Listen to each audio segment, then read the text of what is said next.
Good morning and welcome to Marie's Alliance's annual breakfast fundraiser, Inspiring Hope. My name is Tony Tepfer, and I am the current chair of the board of directors of Marie's Alliance, and it's with gratitude that I welcome you here this morning. We are thrilled to be able to reach you through this virtual event, and we do hope you enjoy the presentation. Now, a quick side note. The event is being hosted live at another location right now, and this video was recorded in advance. I know, it feels like I'm right there at your kitchen table with you. We're sharing this intimate connection, discussing significant problems in central Minnesota, but it's a trick. I'm not actually there, and it's only through the magic of the internet that you can see me right now. Plus, if you had any idea how many takes of this video I did, you'd be very happy you didn't have to sit through them all. If you have any questions or comments about Marie's Alliance, please feel free to contact them directly. The phone number to do so, as well as a link to donate to this event, will be shared.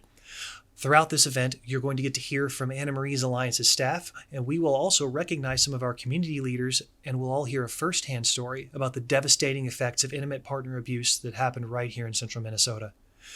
Unfortunately, domestic partner violence is not something that only happens to other people, or in other parts of the country or other parts of the world. It can happen to anyone, anywhere. And if you read the St. Cloud Times, you are probably very familiar with the all too frequent news stories of arrests and convictions of abusers after horrific incidents right here in St. Cloud. Central Minnesota is not immune to domestic violence, but there is work that we can do towards that end. And that's why Marie's Alliance exists. As long as there are abusers, there is a need for the services that Marie's Alliance provides, and we will not stop until every home in our communities is a safe home. Now, on behalf of the board of directors, I want to thank each and every one of you for being here today and for being a partner to Marie's Alliance and the thousands of victims of intimate partner abuse that Marie's Alliance helps across our community every year. I also want to thank each and every one of our amazing partners in the business community. Your sponsorships are what make this happen, and we hope that everyone watching will be moved to make a contribution. It's only through the help of you, our fellow community members and friends, that we are able to help the hundreds of women and children break free from violence and rebuild. You are here to help them as they create new lives, establish new homes, and gain independence. You are inspiring hope. And now I'm going to turn things over to Marie's Alliance's Director of Development and Communications, Lori Ike. Take it away, Lori. Thanks, Tony, for that introduction, and thanks to you and all the members of our board of directors for your support. Your dedication, your commitment, and your time, talent, and leadership is indispensable to our organization and the people we serve. Without you, we would not be here today. Thank you. At this time, I would like to recognize and thank this year's Inspiring Hope Breakfast sponsors. It's thanks to your incredible support that we're able to provide women and children with a safe space, support services, and access to the resources needed to build strong, violence-free futures. I want to begin by recognizing this year's presenting sponsor. Let's give a big round of virtual applause to St. Cloud Ear, Nose, and Throat. St. Cloud Ear, Nose, and Throat believes strongly in the mission of Marie's Alliance and recognizes the invaluable resources our organization provides in our community. Their primarily female staff understands the barriers faced by women who are experiencing violence and the importance of the work we do to help those women. Along with the isolation and social distancing requirements has come an uptick in intimate partner violence nationwide. St. Cloud Ear, Nose, and Throat sees that the services provided by Marie's Alliance are critical to the lives of many, and especially in a time of crisis. Thank you, St. Cloud Ear, Nose, and Throat, for your incredible commitment to Marie's and for your generosity in becoming our presenting sponsor for this breakfast. And thank you for your commitment to the overall health of our community. Our next shout out goes out to our premier sponsor, Microbiologics. Thank you for your commitment to Marie's Alliance and all the people we serve each year. Thank you as well to our major sponsors, Bremer Bank, Granite Partners, Ledge Wealth Management, RBC Wealth Management, Schlechter Investment Group, Rock on Trucks, Schlenner Wenner & Co., and Atonement Lutheran Church.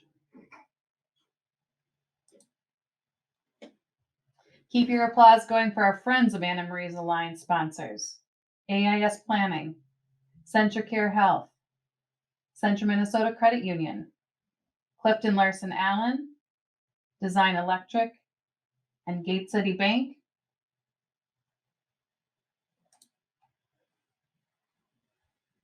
Venture Properties, Poppy Salon, Precise Heating and Air Conditioning, Quinlivan and Hughes, St. Cloud Refrigeration, Wells Fargo, and Excel Energy.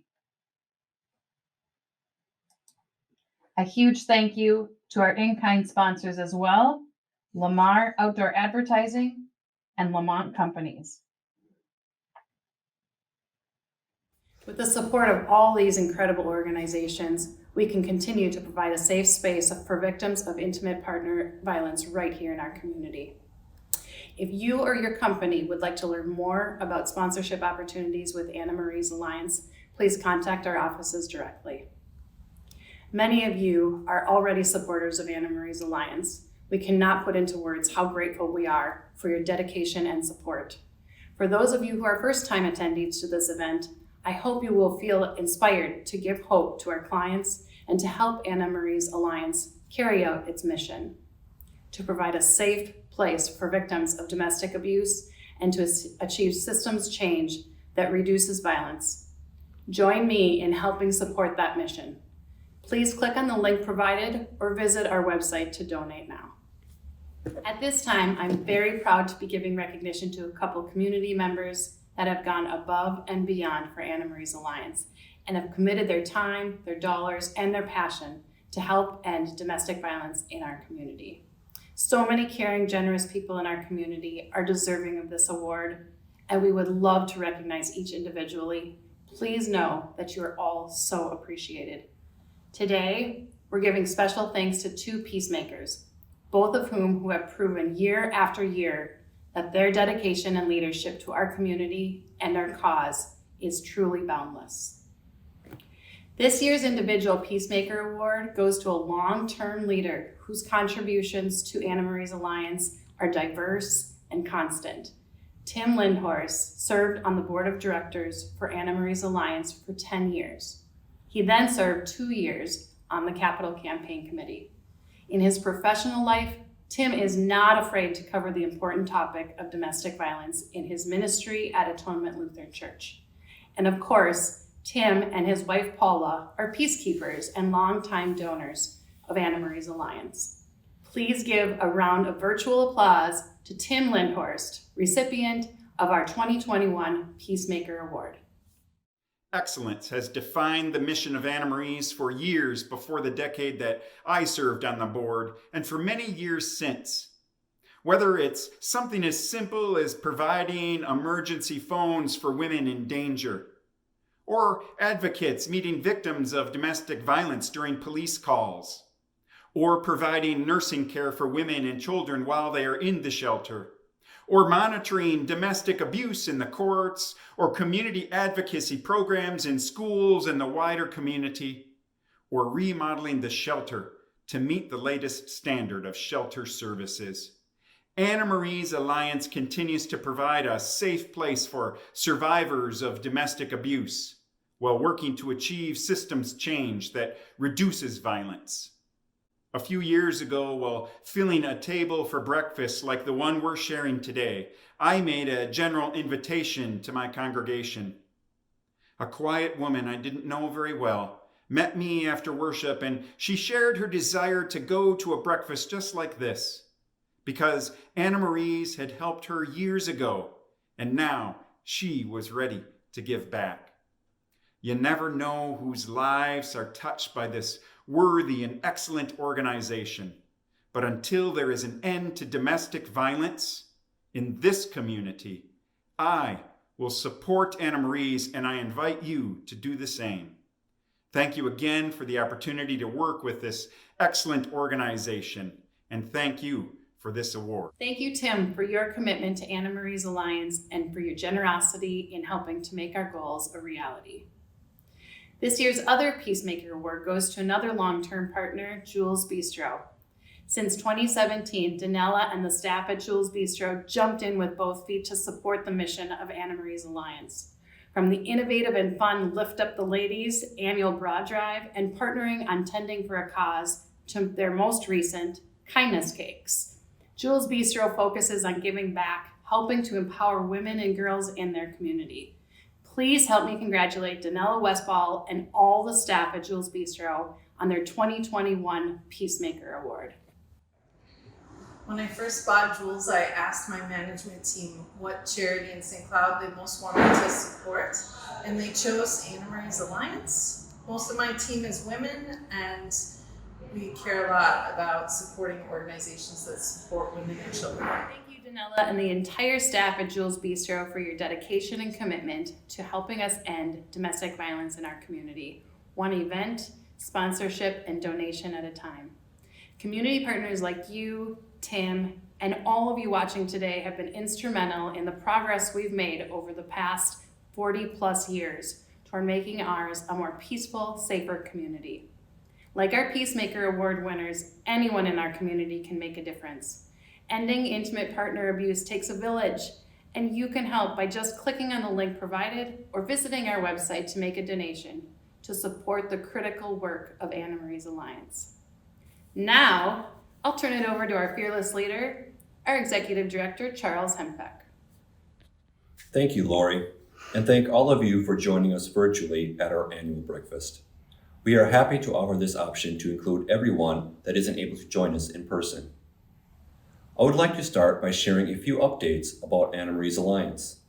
First, many of you know we continue to work on our Building Hope capital campaign, and I am thrilled to share that earlier this year, we secured a $100,000 grant and fulfilled the $500,000 match put up by our good friends at Stearns Bank.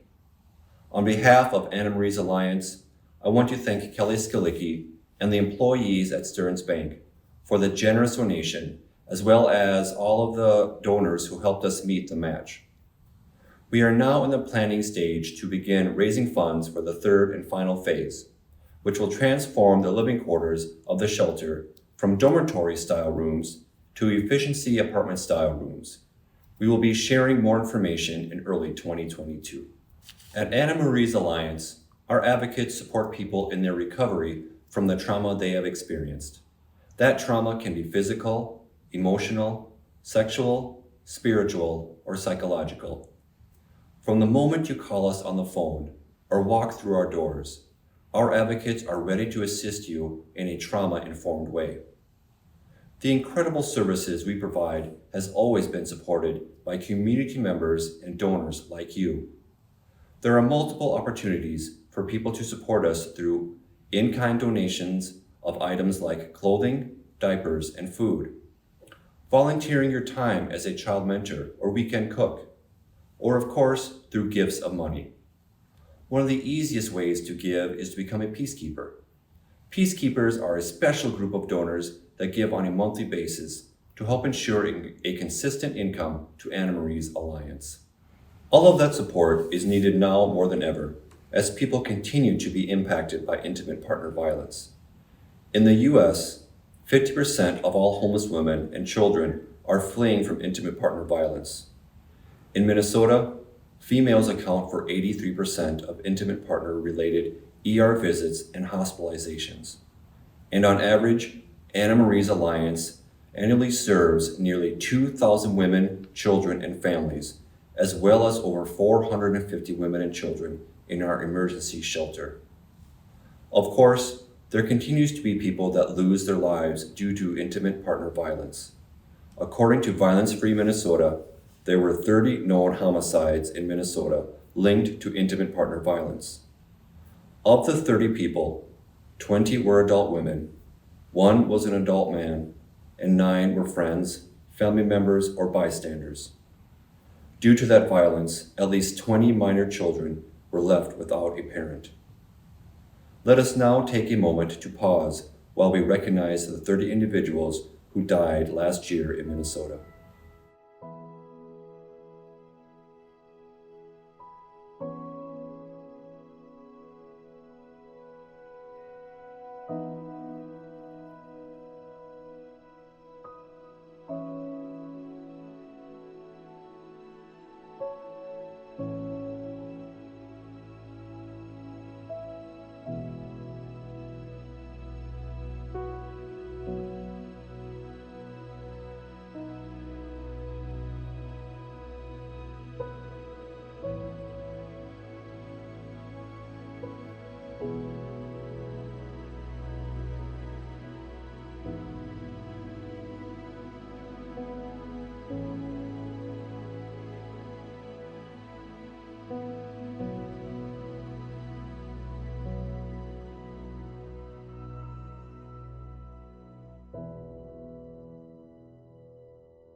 Thank you for taking the time to honor those individuals.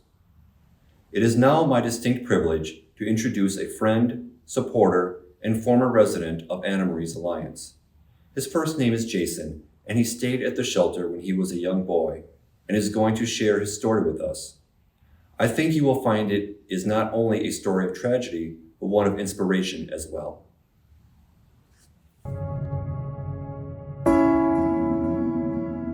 I grew up in central Minnesota down by Otsego and the surrounding areas. I'm an only child, very poor, didn't have much. My dad was a professional alcoholic, abusive alcoholic at that. My mom, she had jobs where she could get one, but my dad's alcoholism kept her from having a decent job. He drank every day he could. So once he got drunk, it was watch out, we gotta get out of here, you know, and my mom took the brunt of it. She got beat every day. And he was 6'4", my mom was 5 foot. So the day that we finally left started like no other. He decided that he was gonna clean house. And when I say clean house, he was gonna burn everything my mom had, all of her belongings, everything. Now, he had a 12-pack gone by 8 o'clock that morning, and he's just mad. I can tell he's just getting fuming over something. I don't know what it was. And he starts to just beat the living snot out of her. And he finally passes out. And my mom goes, we gotta get out of here. I got a place. So we hop on our bikes, and we're riding our bikes from Otsego to Monticello on the River Road. And back then it was pretty remote. And it was like a horror movie because we're literally riding our bikes. And I remember looking back going, is he coming? Is he coming? Because if he comes, we're dead. There's no doubt about it. So we made it and to a store in Monticello. And I remember my mom putting the quarters in and dialing that phone and said, okay, we'll be here, and hanging up. And it was an hour later, somebody was coming to pick us up. The majority of the people and the moms that come and stay at AnnaMarie's Alliance have children. And so on average, about 500 or so residents come and stay at the shelter. And I would say about 40% of those are children. As soon as we got there, I felt safe. It was the first time. Like, and that whole being on the bike and riding was you're scared. You're gonna die. When we got there, it was a weight lifted right off our shoulders that we're meant to be here. When you come to AnnaMarie's, we have trained advocates that do assessments with the children. We have early childhood educators that come in and work with the children. We have specialized therapists that are part of our wraparound services that work with the early years of like 0 to 5-year-old ages and help with the children and the moms kind of navigate their way through that trauma. We're there for 3 weeks, and she starts looking for a job. The AnnaMarie's, the staff, they helped out, got us set up. We were able to get an apartment above a house over on the south side. We were given some opportunities to, better ourselves, I guess, in saying that there was always people there to help. We had clothes on our back, we had, food, and they all bonded together back then. They all worked as a team, and my mom still has friendships from them. There's 3 or 4 of them that she still is very tight with. We did everything together with them. What do we need in order to end domestic violence? We need education, we need the support of the criminal justice system, we need the support of the community, we need support of neighbors, of family, just asking the questions. If you suspect anything, talk to that person, ask them, are you safe? Are you okay? Do you need help? The AnnaMarie House needs to be here, it needs to be supported because it changed my life, and I know it's changed hundreds of thousands, I don't know, of people's lives. I was able to start a whole new life here, raise my family here. I've had great opportunity here, And I had two choices when I was 11 years old. Either be like him or not be like him. And I learned how not to be by surrounding ourselves with good people. And it is highly important to have this.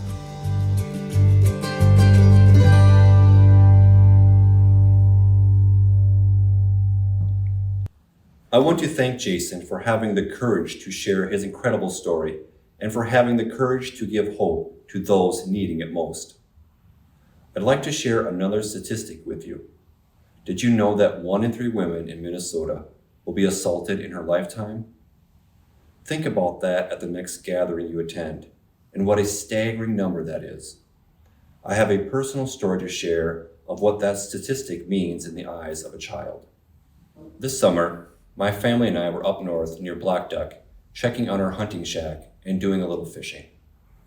After enjoying a day in the lake, we were back at the shack, and I was cleaning fish with the help of my 12-year-old son and 10-year-old daughter. On the wall of the fish cleaning house was a poster, a beer poster, and it was scantily clad women with short cut-off jean shorts and a tattoo of fish on her back. Now, just to give a little bit of context, this hunting shack, my dad has been coming up to this property with his friends since I was a little kid. But over the years, it has got more family friendly, and anything that was derogatory towards women was taken down, and also things were more kid friendly. Except for this one poster. So I was cleaning fish, and my daughter, Inga, asked me if the tattoo on the woman's back was real. I said, probably not. It was likely put on digitally. I then added that I didn't like the poster because it objectified women. My daughter then asked, what does objectify mean? I said, well, in this case, it means you dehumanize a person and make them into an object. And in our culture, the objectification of women makes it more likely that women and girls will experience sexual or physical violence in their lifetime. My kids know the work that I do, and it's common for us to have these conversations about healthy relationships, boundaries, and social justice issues. So this wasn't anything new for us to talk about. After our conversation, Inga left to go back into the shack. I finished cleaning fish and followed a short time later. When I came back to the shack, I could tell something was wrong and that Inga had been crying. I asked my wife, Heidi, what's going on? And she shared with me that Inga came in crying and that she said she didn't want to be a girl anymore and that she didn't want to be assaulted. My daughter is a kind, talented, funny, and perceptive person, and it made me incredibly sad to hear that Inga felt she didn't want to be a girl anymore.